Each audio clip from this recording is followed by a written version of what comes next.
반갑습니다. 오늘도 각 예배 처소에서 주님의 이름으로 모인 여러분들에게 하나님의 그 크신 사랑과 은혜가 덧입혀지기를 간절히 소원하고 또 축복합니다. 이제 우리 잠깐 기도하고 말씀을 나누도록 하겠습니다. 살아계신 하나님 아버지, 오늘도 무엇을 바라보고 무엇을 준비하며 또 어떤 은혜를 구해야 될지를 돌아보는 이 마음을 주신 것 감사드립니다. 이 시간 주님, 부족한 종을 통하여 주시는 말씀들을 우리 모든 성도님들이 믿음으로 또 아멘으로 받을 수 있도록 도와주시고, 이제 전하는 자는 감추어 주시고 하나님의 말씀만 온전히 드러나는 시간 되게 하여 주시옵소서. 그렇게 인도하여 주심을 감사드리옵고 예수님 이름으로 간절히 기도드립니다. 아멘. 오늘 함께 나누실 하나님의 말씀은 고린도전서 1장 1절에서 7절까지의 말씀입니다. 고린도전서 1장 1절에서 7절까지의 말씀입니다. 제가 가진 성경으로는 신약 263페이지에 있습니다.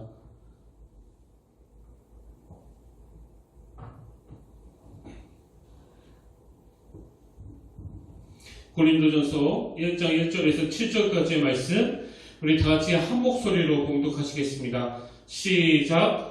하나님의 뜻에 따라 그리스도 예수의 사도로 부르심을 받은 바울과 형제 소스데네는 고린도에 있는 하나님의 교회 곧 그리스도 예수 안에서 거룩하여지고 성도라 부르심을 받는 자들과 또 각처에서 우리의 주 곧 그들과 우리의 주 되신 예수 그리스도의 이름을 부르는 모든 자들에게 하나님 우리 아버지와 주 예수 그리스도로부터 은혜와 평강이 있기를 원하노라. 그리스도 예수 안에서 너희에게 주신 하나님의 은혜로 말미암아 내가 너희를 위하여 항상 하나님께 감사하노니 이는 너희가 그 안에서 모든 일 곧 모든 언변과 모든 지식의 풍족함으로 그리스도의 증거가 너희 중에 견고하게 되어 너희가 모든 은사에 부족함이 없이 우리 주 예수 그리스도의 나타나심을 기다립니다. 아멘. 오늘은 사도신경 고백 중에서 이제 이 거룩한 공예와 이 파트하고요, 또 그 다음 나오는 성도가 서로 교통하는 것과 이 두 부분에 대해서 살펴보려고 하는데요. 먼저 앞부분에 나오는 거룩한 공예와 이 부분을 라틴어 원문 그대로 직역하면 이렇게 해석할 수 있습니다. 나는 거룩하고 보편적인 교회를 믿습니다. 이렇게 번역할 수 있는 대목입니다. 사실 오늘 우리 시대는 교회가 이 세상으로부터 불신을 당하는 그런 시대 아닙니까? 물론 여기 나오는 교회를 믿습니다 할 때 이 교회가 눈에 보이는 지상교회만을 의미하는 건 아닙니다만, 어쨌든 믿는 우리에게 있는 이 시대의 숙제가 저는 이 문제라고 생각합니다. 어떻게 하면 이 교회가 세상으로부터 신뢰를 얻을 수 있을까? 그런 의미에서 여러분, 우리 모두는 다 이 사도신경을 고백하실 때마다 정말 이런 마음의 소원이 있으면 좋겠습니다. 나는 교회를 믿고 신뢰하길 원합니다. 그런 마음으로 이 사도신경이 고백되어지길 원하고요. 그런가 하면 성도님들은 그런 마음으로 신앙 고백을 하실 때 이 교회를 섬기는 목사인 저는 또 어떤 마음으로 기도해야 되겠습니까? 하나님, 정말 성도님들이 이 교회를 불신하지 않도록, 또 성도님들이 온전히 교회를 믿고 신뢰할 수 있도록 그렇게 투명하게 목회하는 목회자가 되길 원합니다. 이 고백 또한 이 사도신경에 담겨 있어야 한다고 저는 생각합니다. 아마 모든 예수 믿는 사람이라면요, 다 그런 마음의 소원이 있을 거예요. 정말 내가 교회를 믿고 신뢰하고 싶다. 자, 그렇다면 이 거룩한 공예와 이게 나는 거룩하고 보편적인 교회를 믿습니다라고 그랬는데, 여러분, 그럼 우리가 이 믿음의 고백이 이루어지기 위해서, 그리고 또 교회가 정말 믿음의 대상이고 신뢰받을 수 있는 공동체가 되기 위해서 어떻게 해야 하느냐, 이 두 가지 조건을 여러분 꼭 기억해야 됩니다. 이 교회가 정말 세상으로부터 신뢰받는 하나님의 공동체가 되기 원한다면요, 이 교회는 첫째, 성령님의 영향력 아래에 놓여야 된다는 사실을 늘 인식하셔야 됩니다. 사실 여러분, 이 지상교회는 이 죄성을 가진 인간이 모이고 또 그런 인간이 운영하고 살피는 그런 공동체 아닙니까? 근데 거기에 비해 가지고 이 사도행전 2장 뒷부분에 보면은 그 초대교회는 막 상상을 초월하는 얼마나 아름다운 공동체의 모습을 보여줍니까? 사도행전 2장 말미에서 초대교회가 서로 물건을 통용하고 뭐 있는 자 없는 자 구분 없이 서로를 섬기고 기도하는 그 성령 충만한 교회가 된 것은 뭐 그 구성원들이 우리랑 달라서 그런 게 아니고요. 사도행전 2장 말미에서 그 초대교회의 그 놀라운 부흥의 역사가 일어나기 위해서 바로 사도행전 앞부분에서 이 성령님의 강력한 역사가 먼저 선언된 거거든요.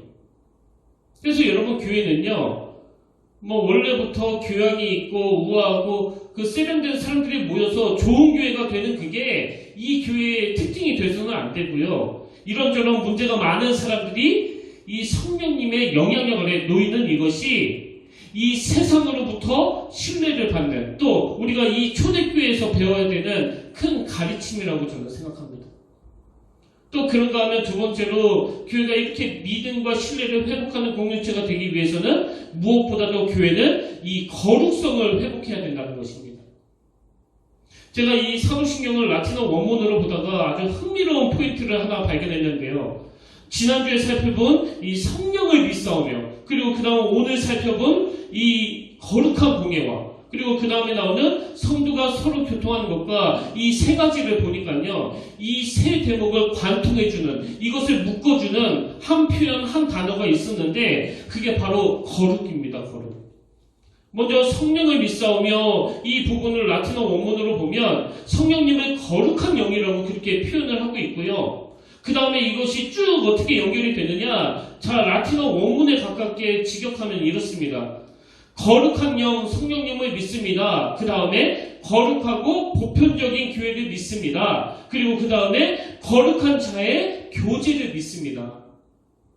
성령님과 교회와 그리고 또 성도 간에 일어나는 교제를 관통하는 공통점은 바로 거룩이에요. 거룩. 이게 뭘 의미하는지 아시겠죠?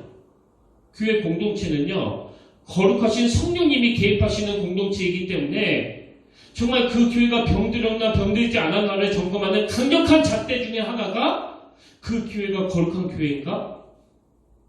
이건 성도도 마찬가지입니다. 자, 그러면 몇 번 말씀드렸지만 여기서 말하는 거룩이 뭐냐?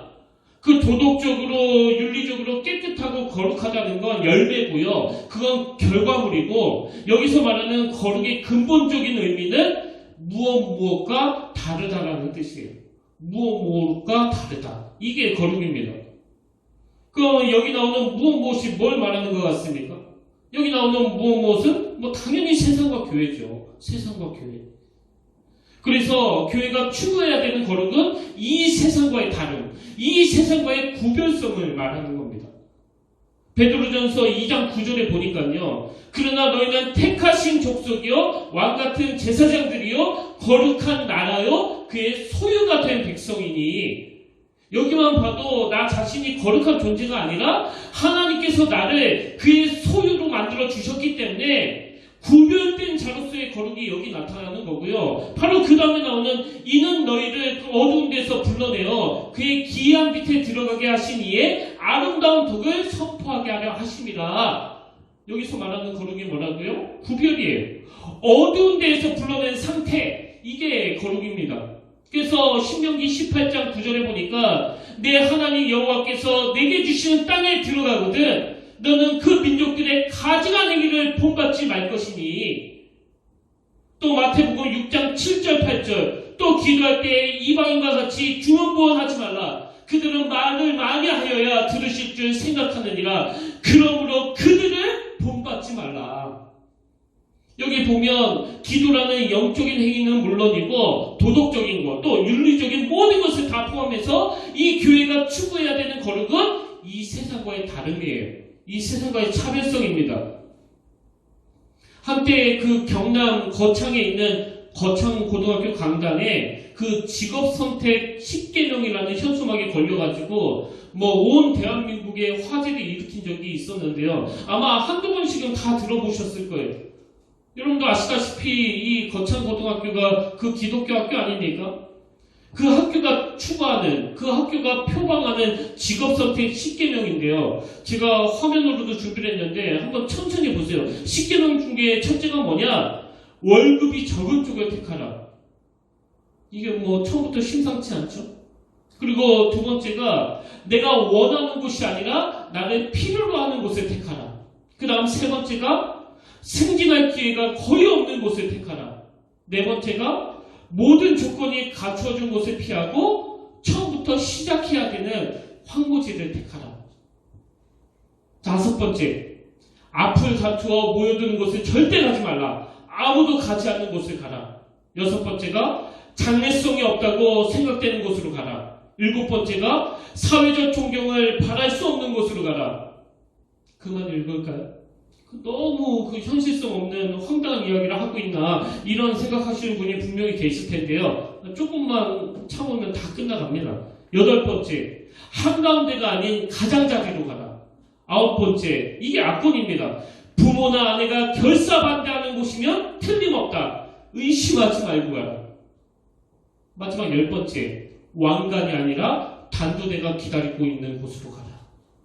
이 열 가지를 딱 한마디로 요약하면 이 세상과의 차별성 아닙니까? 뭐 이래가지고 뭐 어떻게 이런 걸 표범하는 학교를 보낼 수 있느냐고, 그 학교 망하지 않았나? 그렇게 생각하면요, 그건 오산이에요.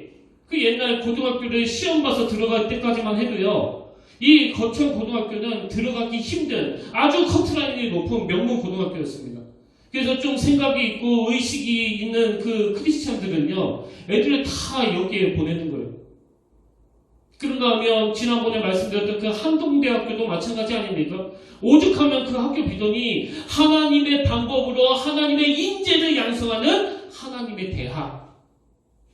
학교가 뭐 이런 비전을 가지고 있으니까 졸업하고서도 그 학생들이 보다 더 가치 있는 일에 인생을 던지는 거 아닙니까? 이 거천 고등학교와 한동대학교가 여타의 다른 학교들과 타이점이 뭐예요? 정말 실력을 갖추고 있으면서도 자기의 어떤 일도 구하지 않는 이 세상과의 차별성을 추구하는 거거든요. 그렇기 때문에 여러분, 우리 한국교회가 정말 세상으로부터 인정을 받으려면요, 이 세상보다는 차원이 높은, 이 세상보다는 가치 있는 일에 앞장서야 된다는 겁니다. 사실 저도 이 교회에 와서 제일 많이 고민을 했던 게 바로 이 부분이에요. 어떻게 해야 우리 평택교회가 이 세상으로부터 인정을 받을 수 있을까? 그래서 이 교회론과 관련된 책도 많이 찾아보고 또 그 선배 목사님들을 찾아가서 조언도 구하고 그랬는데요. 특히 지난주에 이 성령을 믿사오며 그리고 오늘 거룩한 공예와 이 대목을 살펴보면서 다시 한번 정말 우리 교회가 뭘 추구해야 되는지를 점검하게 되는 겁니다. 뭘 추구해야 될까요? 세상과의 구별됨, 세상과의 차별성. 그런 맥락에서 우리 모두의 삶을 되돌아보면은 우리가 무슨 뭐 도덕적으로 엄청나게 그 악한 짓을 해서 문제가 아니라 이 세상 사람들이 보기에 너하고 나하고 다른 게 뭔데? 예수 믿는 너하고 안 믿는 나하고 뭐가 다른데? 그게 결정적인 비난의 포인트 아닙니까? 그래서 우리는 항상 이 교회가 은혜를 향해 나아가기 위해서는 먼저 성령님이 이 교회를 다스리셔야 되고요. 그런가 하면 그 거룩하신 성령님이 다스린다 할 때 반드시 나타나는 열매는 이 거룩이라는 거. 그리고 그 거룩은 이 세상 사람들과의 차별성이라는 거. 이거를 잘 인식해야 된다는 겁니다. 이게 교회의 거룩성이고요. 그런가 하면 또 한 가지 살펴볼 게 있습니다.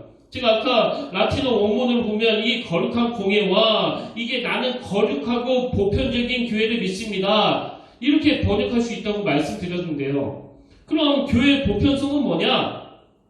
오늘 본문 고린도전서 1장 2절을 제가 본문으로 택한 이유도 이 설명 때문인데요. 고린도전서 1장 2절을 보면 교회의 보편성이 뭔지를 잘 설명하고 있습니다.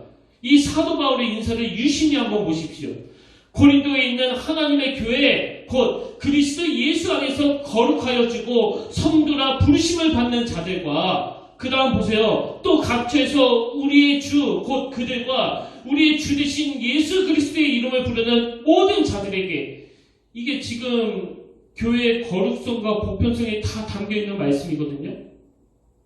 먼저 교회의 거룩성이 뭡니까? 앞에 나와 있는 부분 다시 한번 보세요. 고린도에 있는 하나님의 교회,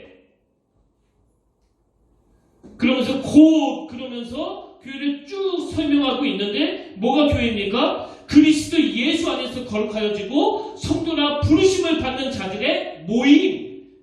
그래서 거룩한 성도들이 모인 공동체가 바로 교회이기 때문에 저절로 그 교회도 거룩한 공동체가 됐다는 거예요.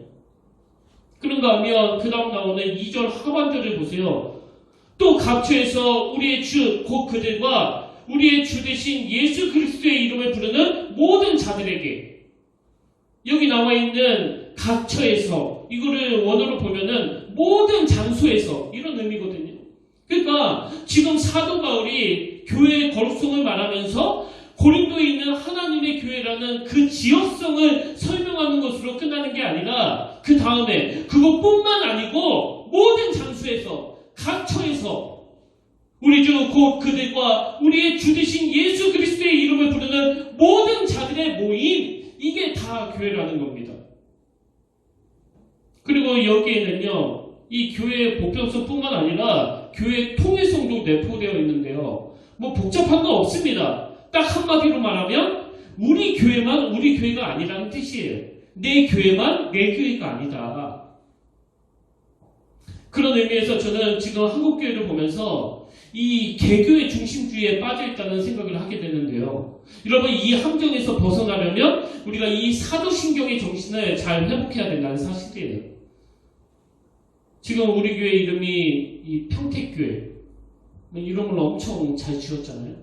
그래서 우리가 평택에 있는 모든 교회를 대표하는 아주 좋은 이름을 가지고 있는데, 그러나 또 한편으로는 이 이름이 가진 위험성이 뭐냐? 여기서 말하는 평택교회가 그 보편성과 통일성을 갖춘 평택에 있는 모든 교회를 포함한 평택교회, 심지어는 이 민족과 이 나라를 뛰어넘어가지고 주님의 이름으로 보이는 모든 교회들을 일컫는 의미에서의 그 평택교회가 되어야지, 그저 이 송탄에 있는, 이 이충동에 있는 조그마한 평택교회가 우리 교회라고 생각하는 건 굉장히 위험한 거예요.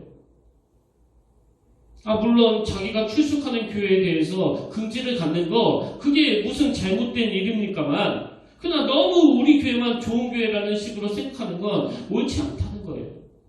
모든 이단 교회의 특징은 우리 교회만 구원이 있다는 거예요. 모든 이단 교회의 특징은 우리 교회만 좋은 교회라는 거예요.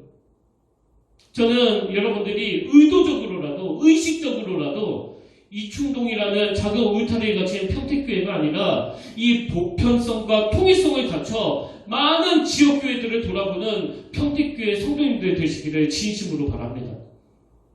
그래서 제가 전에도 한번 말씀드렸잖아요. 누구 사정은 누가 알아준다고요. 이제 우리 교회가 너무 힘드니까 모든 교회가 다 힘들어 보이는 거예요. 그래서 지금도 뭐 가끔 차를 타고 가거나 버스를 타고 갈 때 그 눈에 보이는 모든 삼각교회를 위해서 축복하며 기도하고 있거든요. 여러분도 한번 버스 타고 가시거나 할 때 한번 해보세요. 되게 뭐 시간도 잘 가고 좋습니다. 이런 차원에서 저는 참 오늘 가슴이 설레이는 게요. 우리가 그 지난번에 십시일반 재단구호 성금을 마련해가지고 그 대구에 있는 미자립교회와 또 그곳에서 수고하시는 분들을 막 섬기지 않았습니까? 그때 우리 교회만 한 게 아니고요. 여러 교회들이 다 한마음 한뜻으로 그렇게 섬겼었는데요. 그렇게 후원을 받은 교회 중에서 어떤 목사님이 본인의 페이스북에다가 글을 적은 걸 누가 전해줘서 제가 보게 됐는데 너무 그 마음이 훈훈해지더라고요. 이분이 페이스북에다가 어떤 간증의 글을 올렸냐 하면은, 이제 저는 그 뒷부분이 감동이 됐는데 이해를 돕기 위해서 앞부분도 함께 읽어드릴게요. 얼마 전에 지방 목사님으로부터 전화 한 통이 왔다.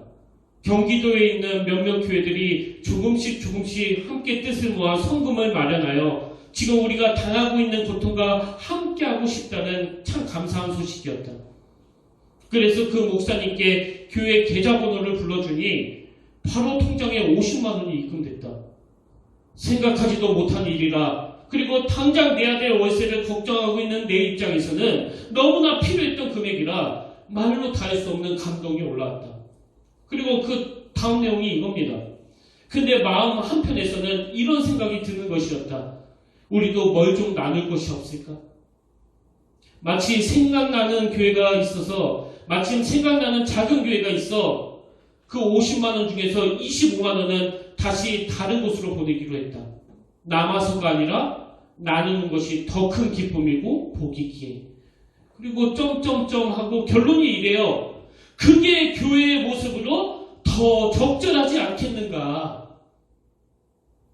여러분, 지금 내가 당장 내야 될 월세를 걱정하고 있는데 사실 그것도 너무 부족한 금액인데 그 후원받은 금액 중에서 절반을 뚝 떼가지고 또 다른 어려움을 겪고 있는 그 자금이 너무 필요한 곳으로 보내주시고는 그게 교회의 모습으로 더 적절하지 않겠는가. 이 목사님은 교회의 보편성과 통일성을 정확하게 아시는 거 아닙니까? 그래서 여러분, 이번 명절에는 코로나 바이러스 때문에 이동이 제한이 되고 또 주일이 끼지 않아서 그럴 일이 없지만요. 추석이나 설날 같은 날 여러분이 한 번씩 시골이든 지방이든 내려가시게 되시면요. 굳이 우리 교회에서 예배 드리려고 부랴부랴 올라오시지 마시고요. 가까운 교회로 가세요. 단 작은 교회로 가세요. 작은 교회. 여러분이 예배를 통해서 얻어내는 게 예배가 돼서는 곤란합니다. 예배는요, 서비스예요. 드리는 거예요.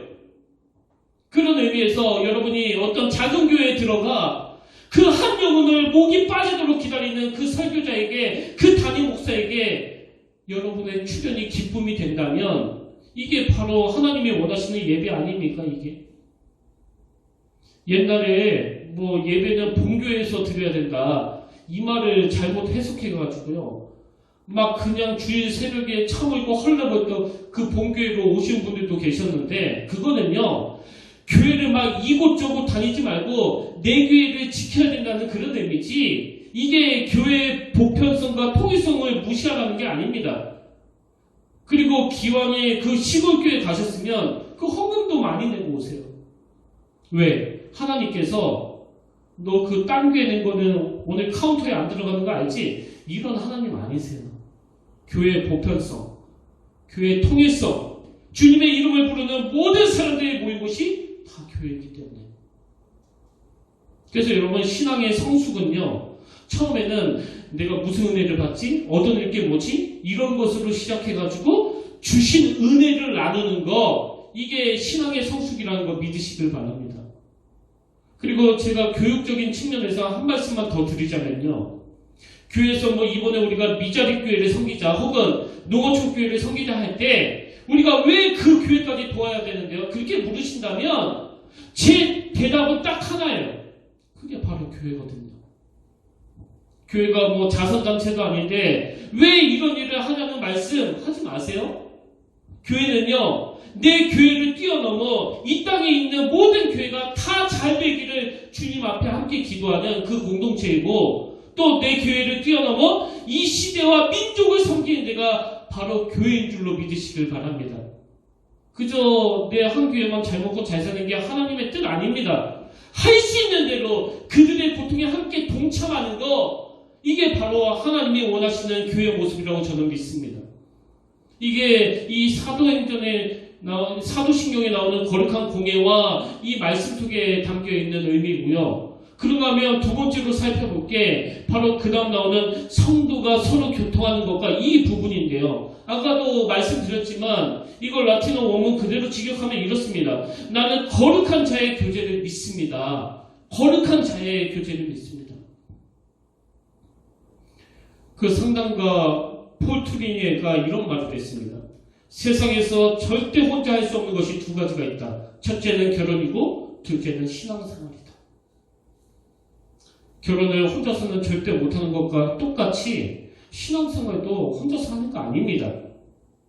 요새 혼술이니 혼밥이니 또 혼자서 영화 보는 거, 혼자 여행 가는 거, 이 혼족이 되는 게 거의 이 시대의 붐이라고 그러는데요. 여러분 다 혼자 하실 수 있는데 신앙생활을 혼자 하시는 거 아닙니다. 왜?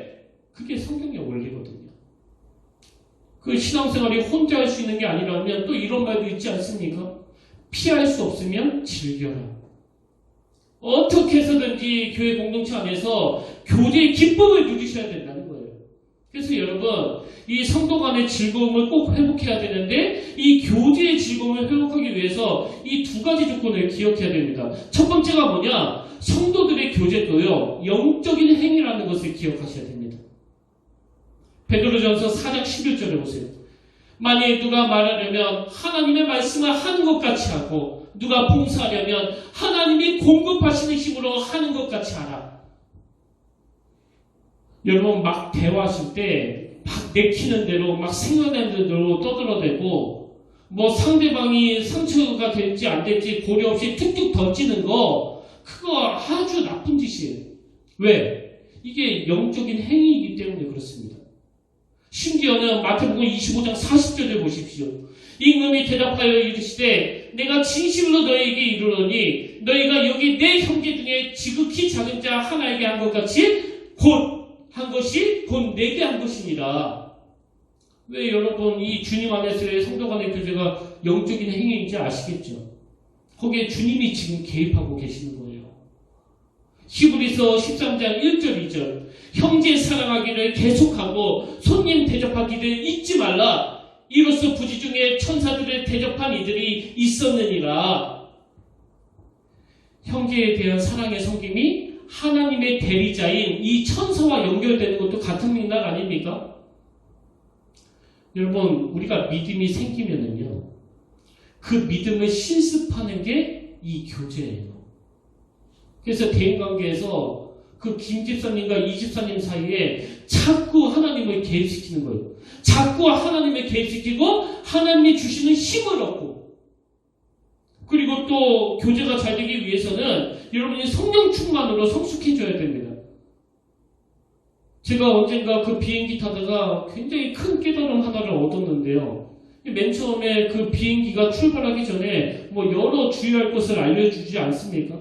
그 중에 하나가 이제 비행기가 문제를 만나면은 이 산소 마스크가 위에서 딱 내려오는데, 이제 뭐 노약자나 어린이들을 잘 돌봐야 된다, 그걸 강조하면서 뭐라고 말하는가 보니까 이 산소 마스크가 딱 내려오면 먼저 본인이 안전하게 착용을 하고, 그 우리 생각에는 그 약자들을 먼저 둬야 될 것 같은데요. 먼저 본인이 안전하게 착용을 하고, 그리고 아이들과 노약자나 그리고 또 연약한 자들을 도와야 된다, 이런 요지로 제가 그 안내문을 듣는데 그때 제가 참 많은 생각이 들었습니다.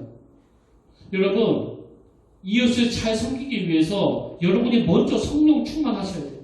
여러분이 먼저 은혜의 복음을 많이 받으셔야 됩니다. 그 부부간에 믿음이 좀 좋은 배우자가 있고 믿음이 약한 배우자가 있다면 그 믿음이 좋은 배우자가 먼저 하나님의 은혜를 공급받아야 돼요. 그리고 내가 회복돼야, 그래야 상대방을 섬길 수 있다는 것입니다. 혹시 이런 말 들어보셨습니까? 상처의 흔적은 가시가 되어 상대방을 찌르는 무기가 된다. 이건 그 어릴 때 받았던 상처가 가장 가까운 사람에게 간다는 그런 의미 아닙니까? 참 공교롭게도요, 제가 이번 주 화요일 날 그 저녁에 고등어를 먹다가 그만 목에 이 고등어뼈가 박혔었는데요. 뭐 얼마나 고생했는지 모릅니다. 제가 그 웬만해서는 이 병원에 잘 안 가는데요. 뭐 얼마나 괴로운지 오죽하면 그 병원에 4군데나 갔을 정도예요.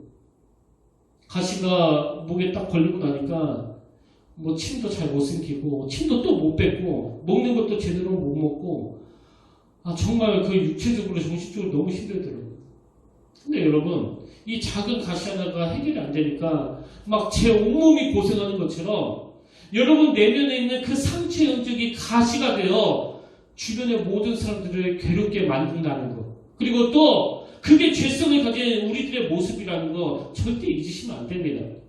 여러분, 가정이 회복되기 위해서는요, 뭐 부부가 영화도 보고 외식도 하고 노력 많이 해야 되지만 더 중요한 건 믿음 좋은 그 사람이 먼저 믿음이 회복되어야 할 줄로 믿습니다. 그런가 하면 여러분, 성도 간의 즐거움을 회복하려면요, 한 가지 더 기억하셔야 될 게 있는데요. 그리스도 안에서 교제란 기본적으로 자기가 가진 것을 나누는 것을 의미한다는 겁니다. 이 성도가 서로 교통하는 것과 이 부분에 대한 자료를 찾다 보니까 그 마마 사도신경이라고 있는데, 만화라고 가볍게 생각하시면 안 되는 게요. 사도신경에서 굉장히 중요한 엑기스들만 그것을 묶어가지고 참 잘 만든 만화책이에요. 근데 거기 보니까 성도가 서로 교통하는 것과 이 부분에 대해서 이런 설명을 해놓았더라고요. 자, 잘 들어보세요. 교제란 나눔을 의미합니다. 성도의 교제는 그 하나님을 아는 지식을 나누는 것이며 하나님께 받은 은혜와 사랑을 나누는 것입니다. 성도의 교제는 은사의 나눔을 포함합니다. 성도의 교제는 물질적 나눔까지 포함합니다. 여기 보면 제가 아까 그 사도행전 2장에서 초대교회의 놀라운 영적 성숙과 부흥을 설명했었는데요. 이 흐름을 한번 보십시오. 사도행전 2장 42절. 그들이 사도의 가르침을 받아 서로 교제하고 떡을 떼며 오로지 기도하기를 힘쓰니라. 사람마다 두려워하는데 사도들로 말미암아 기사와 표적이 많이 나타나니 먼저 영적으로 그 성도들에게 은혜가 많이 임했습니다. 그랬더니 바로 그 다음 44절부터 보세요. 믿는 사람이 다 함께 있어 모든 물건을 서로 통용하고 또 재산과 소유를 팔아 각 사람의 필요를 따라 나눠주며 교회에서 이루어지는 성도 간의 교제는 기본적으로 그 자기가 가진 것을 나눠주는 거라고 그랬잖아요.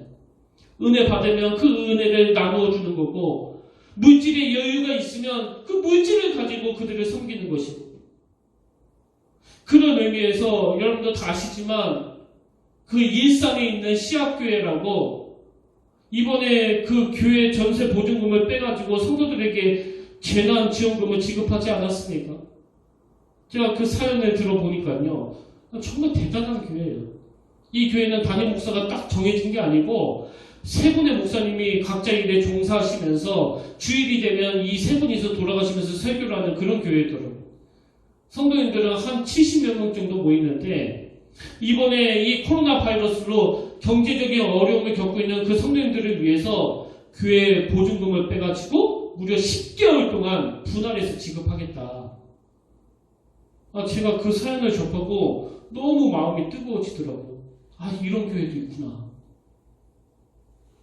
그래서 제가 이번 주 목요일날 장로님께 전화를 걸어가지고 장로님께 제 마음을 전했는데요. 장로님 하신 말씀이 목사님의 뜻이 전 그렇다면 그렇게 하시라고 흔쾌히 말씀해 주시더라고요. 그래서 제가 오늘 여러분들께 말씀을 드리는데요.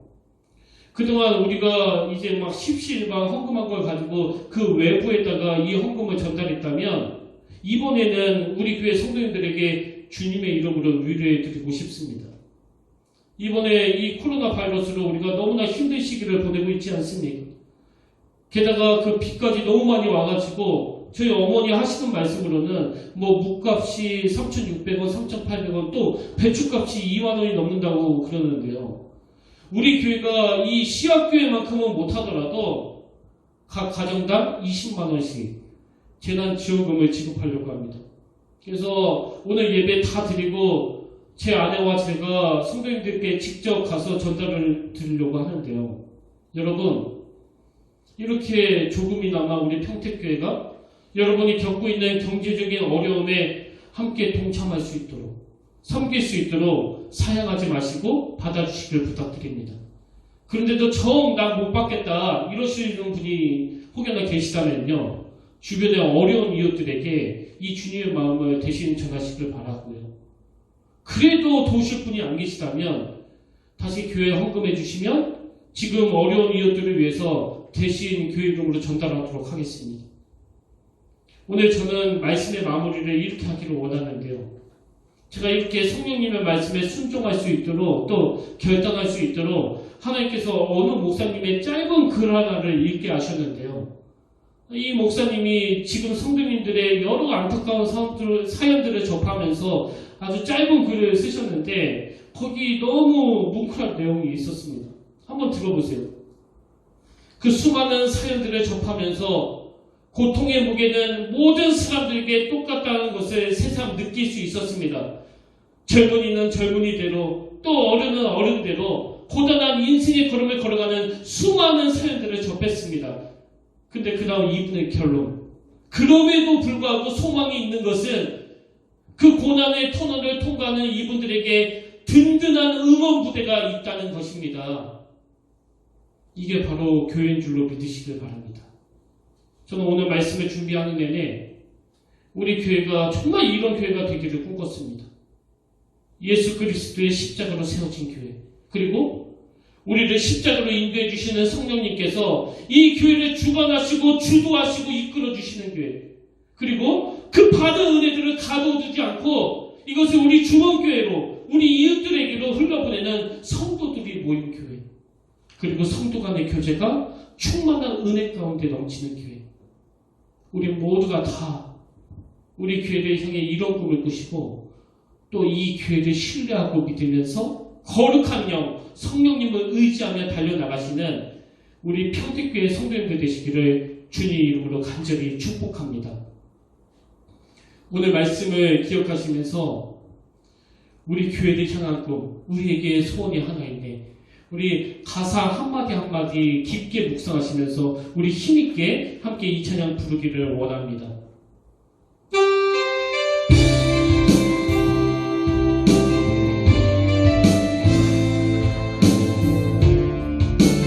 우리 함께 찬양합니다. 우리에게 소원이 하나인데 우리에게 소원이 하나인데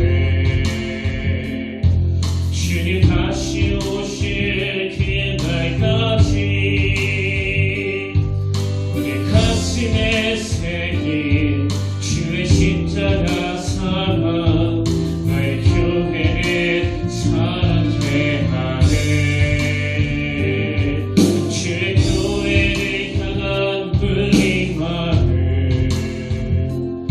희생과 포기와 가난과 고난 하며 지금조차 우리 나길 수 없네. 우리 교회를 이 땅에 희망 우리 선포합니다. 교회를 교회에게 예배 되게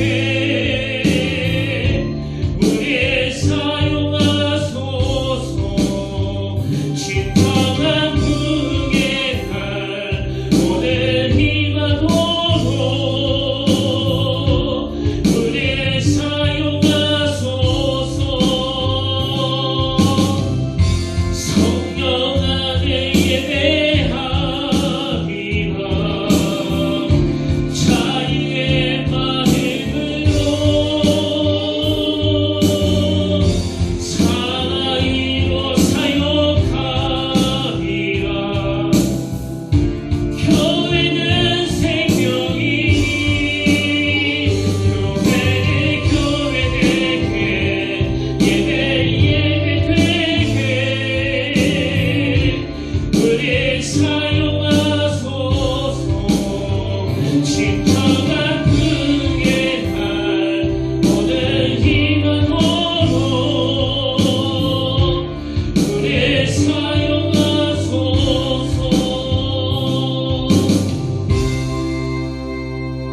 아멘. 기도하시겠습니다. 살아계신 하나님 아버지, 이 교회가 회복되기 위하여 성령님을 더욱 의지합니다. 성령님 다스려 주시옵소서. 성령님 이끌어 주시고 인도하여 주시옵소서. 무엇보다도 성령님의 인도하심으로 우리 평택교회는 늘 주소가 십자가 하나가 되기를 원합니다. 십자가의 정신으로 받은 은혜가 우리 모든 성도님들 가정들마다 영적으로 충만한 나눔과 교제로 연결되게 하시고, 하나님, 우리가 이 세상과의 차별화를 위하여 우리의 이기적인 생각들을 다 내려놓고 성령님이 주시는 말씀에 바로바로 순종하게 도와주시며, 하나님, 지금 이 교회 안에서 아픔을 당한 위로가 필요한 또 어려움을 겪고 있는 우리 지체들에게 이 교회가 하나님의 심부름꾼이 되어 조그마한 물질로 주님의 이름으로 위로해 드릴 때 거기에 주님의 회복과 치유가 나타나도록 성령님 역사하여 주시옵소서. 이제는 우리 주 예수 그리스도의 은혜와 하나님 아버지의 탐없는 사랑과 성령님의 감동, 감화, 위로, 교통, 충만하심의 역사가 오늘 이 세상과 차별화된 평택교회, 말씀이 삶에서 그대로 이루어지는 평택교회가 되기 위해서 오늘도 성령님을 의지하며 성령님이 주시는 메시지에 민감하게 반응하며 성령님이 이 교회에 주신 꿈을 품고 달려나가기를 원하는 모든 주의 자녀들 머리 위에 지금부터 영원토록 함께 하시기를 간절히 축원하옵나이다. 아멘.